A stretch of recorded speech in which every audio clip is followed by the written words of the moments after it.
Alright guys, so if you can't guess by that, today we're doing a little treat for the Audi, doing a blow-off valve.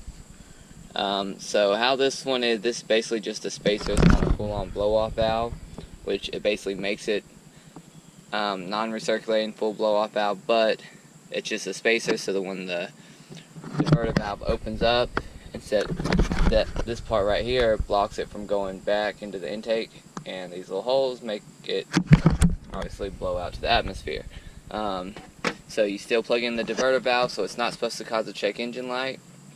I really hope it doesn't, because when I did one on the Speed 3, it caused a check engine light, so I had to finally get a tuner and tune that out. But that's going to be the treat for today, so stay tuned.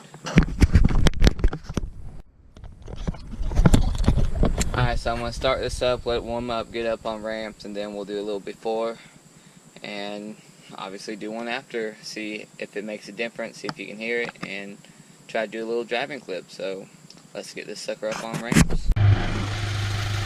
Alright, it's warmed up, let's try and get a little before shot.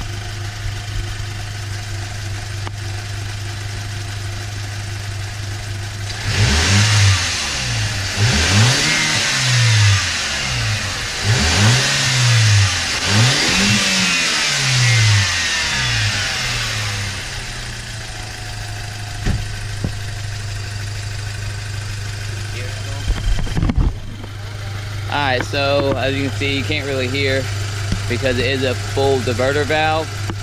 Let me go ahead and cut this off, let it cool down a little bit.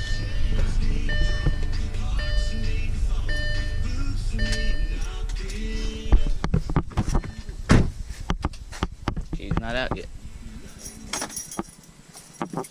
Alright, so yeah, just in case anybody don't know, if you do something like that with a forced induction car, especially a turbo, you need to let it sit for a minute, let the oil cool down. You don't want extremely hot oil in the turbo when you cut it off, because it could damage your seals. So just even less than a minute, I mean, anything helps. Don't just rev up really high, cut it off. Same thing when you start it, don't start it, just go full balls to the wall. You will definitely blow a turbo seal then, so let it warm up before you take off. If you need to, I mean, obviously you can drive it, just don't be stupid. Once that thing warms up temperature, have at it. But like I said, same thing with cutting it off. If you had say a track day, or you're just out in traffic, whatever, when you stop, don't just cut it off. Let it cool down for about 15-30 seconds, then cut it off and make that turbo last a little longer. But let's jump up under here and start taking this diverter valve off. Alright, so first thing is locating it. It's kind of hard to see, but if you see this plug-in right here, that is the diverter valve. Turn this flashlight down just a little. Alright, you can see, yeah, you see that bolt right there? You go. It's hard to see the other one right there. And the other one obviously you can't see. They are hex screws, being an Audi. It's very hard to unplug this. I've already taken it off once to actually check it, see if it was bad or not. So I'm gonna wait till I get off to unplug it.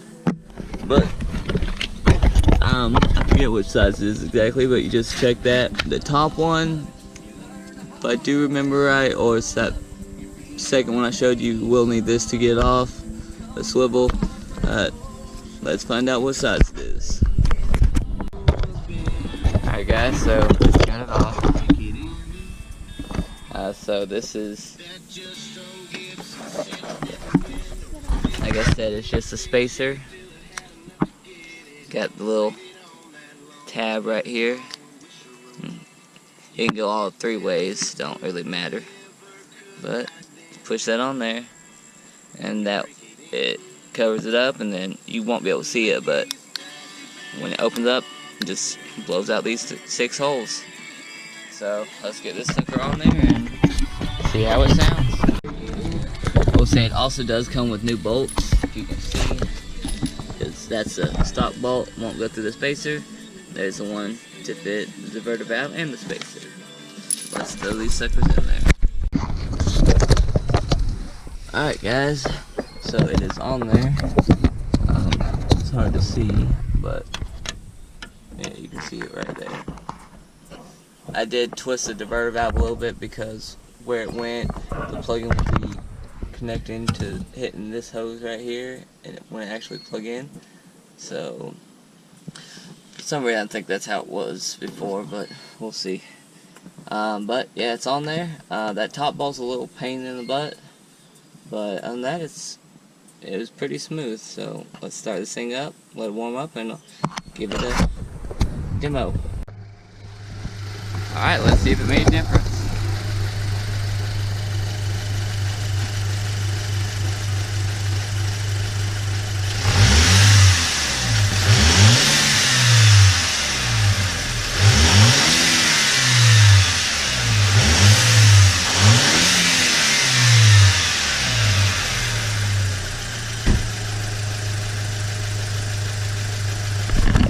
Well, not extremely loud, not as loud as the Speed 3 was, but it's something different. So I know it wasn't too in-depth, but it's pretty straight and narrow install. It's remove and install. So I mean, the hardest part is finding out where the bolts were. But hope you guys like it. Hope that maybe helps someone see how it sounds. They do make different ones where it's full atmospheric, where you remove the whole diverter valve and everything, but those get pricey. This was roughly $14 on eBay.